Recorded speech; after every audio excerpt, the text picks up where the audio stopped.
हे आहे अक्कलकोटमधील स्वामी समर्थांच्या मंदिराचे परिसर. या मंदिराच्या परिसरात अक्कलकोट स्वामी समर्थांचं दर्शन निस्वार्थी मनाने प्रामाणिकपणे झालं आणि नंतर बाजूलाच एक बाहेर पडताना तुळजाभवानी मंदिराचं दर्शनसुद्धा आम्ही घेतलं.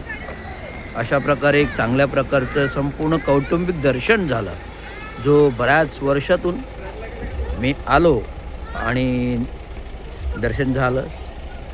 धन्यवाद.